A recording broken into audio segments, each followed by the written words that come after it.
Hello Gunners, selamat datang di subtema VA video anak Arsenal. Salah satu subtema dari channel ini yang berfokus bahas putar Arsenal ya. Arsenal. Oke, langsung aja. Kalau ini aku pengen nge-review pertandingan Arsenal semalam lawan Spurs di kandangnya Arsenal, Emirates Stadium dengan skor 3-1. Sebelumnya sorry banget aku nggak upload video preview karena benar-benar minggu ini lagi benar-benar sibuknya, lebih ke sibuk healing lah, bukan sibuk seperti minggu kemarin yang agak sibuk ngurus skripsi kampus gitu.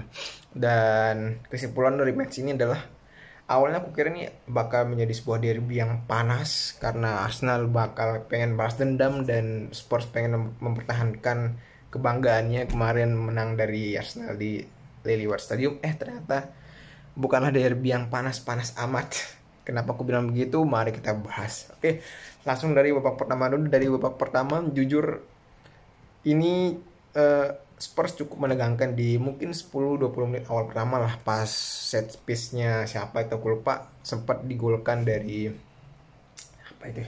Sempat digolkan dari sempat masuk menjadi gol dari tendangannya, apa, sentuhannya si Richarlison, tapi masih diselamatkan sama si Ramsdale. Dan sempat juga apa namanya, serangan balik yang berasal dari eh, salah kombinasinya Saka di menit ke-30-an, akhirnya diserang balik dan menjadi penalti di menit ke-30-an, dan akhirnya bisa dieksekusi sama Kane. Sepanjang babak pertama cuma itu dari Spurs, tidak ada lain.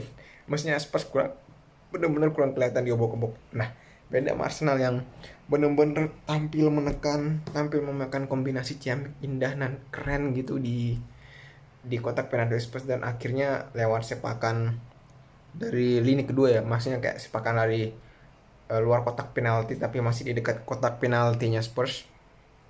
Dari sepakan lini keduanya si Partey akhirnya masuk.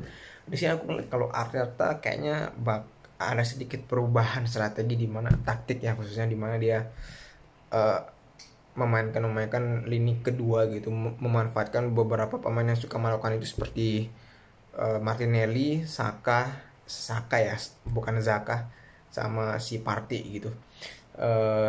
Dan ya yang dimana dari sekian tuh satu yang berbuah gol gitu kan.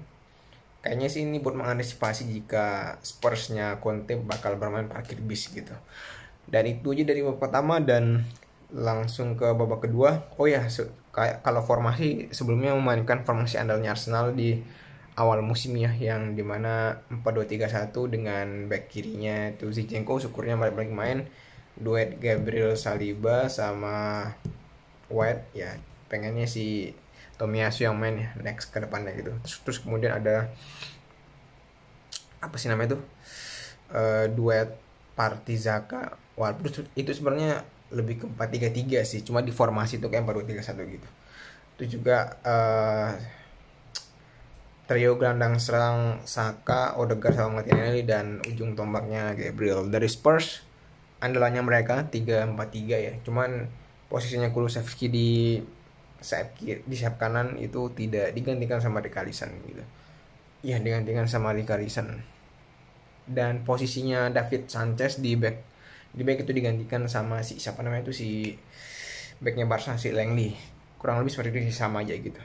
Dan ya di babak kedua juga aku prediksikan bakal lebih panas. Ternyata Spursnya makin lebih grogi, sumpah makin grogi. Dan Martian dia grogi, kayak bingung mau ngapain, apa ya, mau ngapain, terus kayak kreativitasnya rendah. Emang sih si Conte ini bukan pelatih yang menginginkan lebih ke nekanin kreativitas, tapi setidaknya apa ya, dengan laga terakhir mereka lawan Arsenal kemarin yang menang di kandang mereka kan, mereka menunjukkan bener-bener semangat, kreativitas, apa ya, smart dalam permainan yang bagus, sampai Arsenal keok gitu kan, kandas. Tapi di sini kok kelihatan bener-bener kayak grogi, anjay, grogi, bener-bener grogi, kayak bingung mau ngapain. Suka makanya Arsenal bisa berkali-kali mematahkan mengobok-obok mengebok-gebok pertahanannya Spurs. Bahkan kalau Spurs dapat counter bisa dengan mudah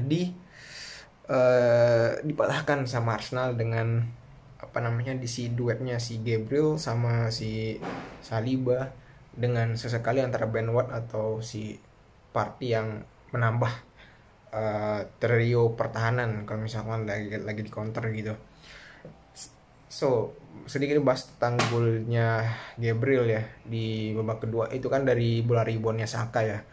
Itu juga termasuk juga dari kombinasi sih, berawal dari kombinasinya Partey sama Saka, tapi akhirnya bola di rebound dan akhirnya dapat gol jadi dari langit buat si Gabriel. Dan buat si Saka sih menurutku yang keren golnya, itu dari serangan balik terus kombinasi sedikit langsung Martinelli dengan kecepatan dan ngototnya gitu ngebuka ruang buat Saka, dan Saka bisa menggolkan.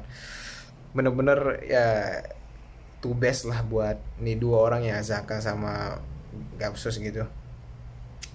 Dan bisa dibilang yang bermain bagus menurutku ya ini tuh si Saliba, Partey, Zaka, terus ya Saliba, Partey, Zaka sama Gapsus, yang empat ini gitu. Walaupun sebenarnya juga ada sih kayak Martinelli sama Saka, tapi kurang terlalu mengancam atau kurang begitu kelihatan lah. Bisa dibilang yang paling kelihatan sih empat ini gitu. Oke, mungkin ya kurang lebih seperti itu sih kesimpulannya gitu. Awalnya aku anggap panas karena yang satu bakal mempertahankan egonya menang di kandang mereka kemarin 3-1 yang ngebuat Arsenal tidak bisa lolos Liga Champion, dan yang satunya pengen balas dendam dan akhirnya terbalaskan gitu, walaupun skornya nggak sama ya, tapi hampir sama yang di 3-1 gitu ya. 3-1 ya, nggak kayak kemarin 3-0 deh kayaknya buat yang kemarin gitu. Oke, sekian aja dari aku. See you in the next video. See you in the next preview ya, lawan di European League Liga Malam Jumat lawan Bodo Glimt. Oke, bye bye.